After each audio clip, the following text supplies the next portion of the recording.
Is change your enemy or your friend? If you think about a change that's going on in your life right now, are you excited, looking forward to it, really happy? Or are you scared, anxious, nervous, a bit stressed? The exact same thing happens in a workplace change. Sometimes people like the new ways of working. It's new, it's exciting, it's different. Whilst at other times, people feel a bit scared and nervous about it because they like the old ways of working. They're used to it. They don't have to think about it. It's natural. If it's one thing I've learned whilst working for over 20 years and helping nearly 40 different organizations, it's that change is about people, not rocket science. Now, that's a little bit of a double-edged sword because it's not to say that change is simple. It's just that sometimes we make it a bit more complicated than it really needs to be. It's also not to say that people are simple, because A plus B does not necessarily equal C when it comes to people, like it does with rocket science. Another thing I have learned is that change is going to happen in our personal and in our professional lives, whether we like it or not. We're going to move house. We are going to change jobs. The organizations are going to go through a restructure. We'll start working with different teams. We'll do different skills and things we never thought we would ever do. When I first came to the UK, I was a student. And when I could work and do what I wanted, I realized I didn't want to work in the industry that I had been studying and working in previously. But I had no idea what it was I wanted to do. So I temped for a while as a personal assistant. And one day my boss came to me and asked me to design a training course. Now, I had never designed a training course before in my life. So I did a bit of research and found out what it is the business needed and what the people needed. And I designed the course. And I remember coming home that night to my husband and saying, I know what I want to do with my life. There is a McKinsey report that states that back in 1958, the typical lifespan of an organization that was listed on the S&P was 60 years. Now, that's 12. It also states that in 2027, 75% of the organizations currently listed on the S&P will no longer exist. They will merge, be bought out, or go bankrupt. Now, that's a startling statistic to me, because that means organizations have got to change and adapt or die. So now we're in a situation where organizations have to change in order to survive, much less thrive and grow. And so they start to make decisions on change, many times without consulting the people. And then the people have to deal with the ramifications of those decisions and the impact that that has on their roles, on how they do things, and many times on their personal lives. On top of that, there are the external and internal influencing factors on our lives and on change.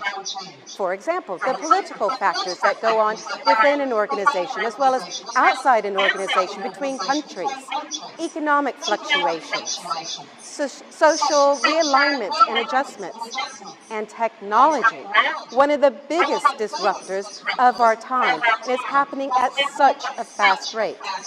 And yet, sometimes maybe not quite fast enough.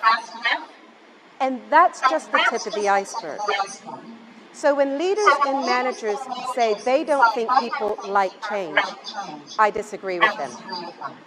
I think people like change just fine because we deal with it all the time, every day nearly. I think it's much more about the fact that people don't like being changed. A lot of people have heard the analogy that change is a story or a journey. But the questions I ask are, what story do you want to share? And how do you want to travel? And I use the word share very deliberately because change is not a one-man band activity. Even if it's a personal or independent change. For example, if I want to lose weight, which I invariably always want to do, if my very loving and kind husband brings home my favorite chocolate bar or bag of crisps, the chances of me not eating them are slim to none. So I need his help to make sure these things aren't in the house. The other question is, how do you want to travel?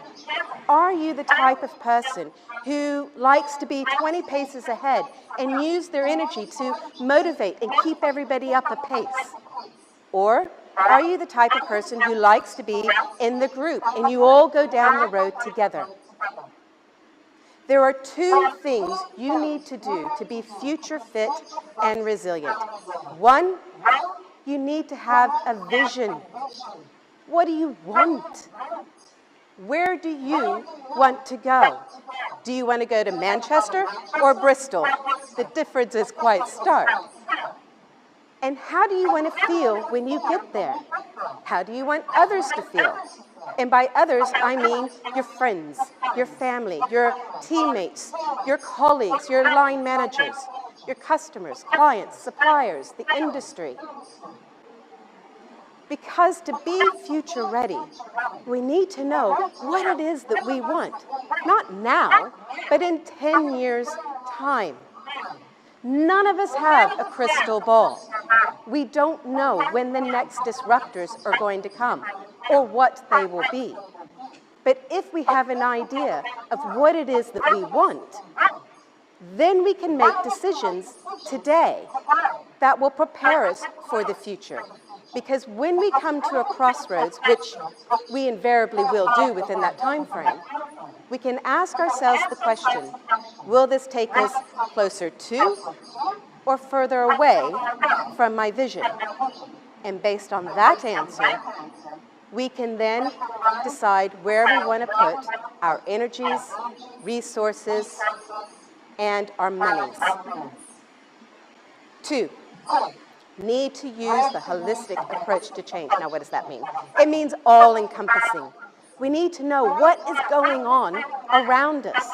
How are people thinking and feeling about life at the moment, much less about the change?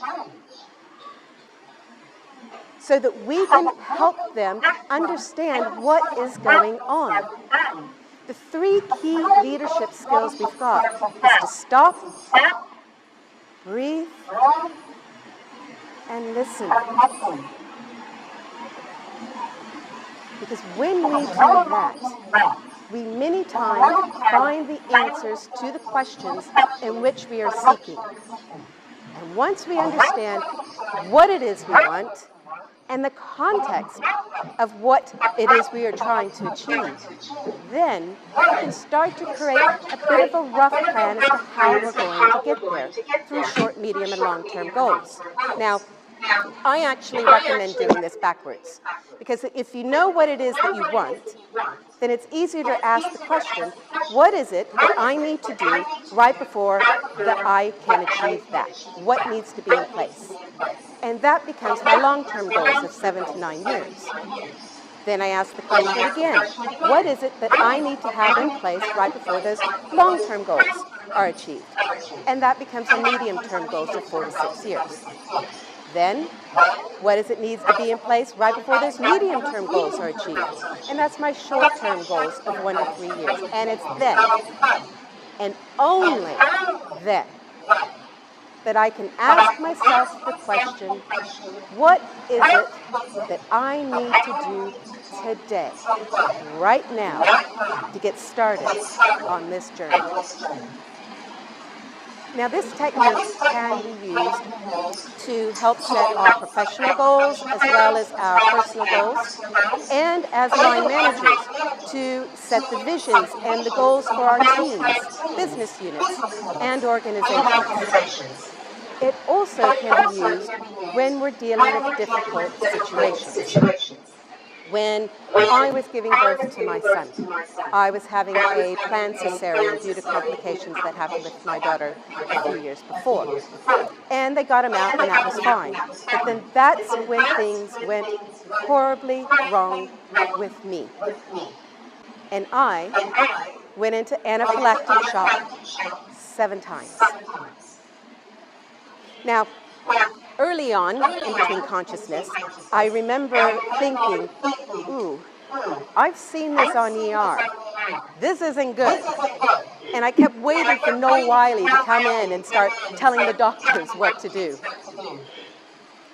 I also started to think about the vision, because most expected parents create a vision of what kind of parent they want to be, what kind of home life they want to create for their child. How do they want to live? What does that look like? How do they want to raise their child? And I started to realize that I may not be around to make this vision happen. So I started to think, what is the one thing I need to tell my husband that he needs to do so that some semblance of my vision is realized? At the same time, my husband is sitting there in the operating theater watching me go into anaphylactic shock 7 times, and the doctors struggle to know what to do and to stop it. And he started to see his vision of the life he had created in his head with his wife and children, and what that was going to look like and be like, and how that was going to manifest. And he started to think, what is the one thing that needs to happen that will enable some semblance of his vision to be realized? And that's when he thought, she needs to hold me. And the doctor said, no, she can't. I even remember thinking at one point, no, I can't, I'm not strong enough. And he said, if this is the one moment my son has to be held by his mother in his life, he will have it now. Now, obviously I didn't die that day. Very thankful for the NHS with that. But many people think that having a vision and understanding the context of that vision with short, medium, and long-term goals is airy-fairy, fluff, and nice to have. But I'm here today to tell you it is critical for survival. The level of complexity and uncertainty is going to continue to increase. Change is at the fastest rate it has ever been. It's also at the slowest rate it ever will be. So we need to be future ready and resilient, because change is about people, not rocket science. Thank you very much.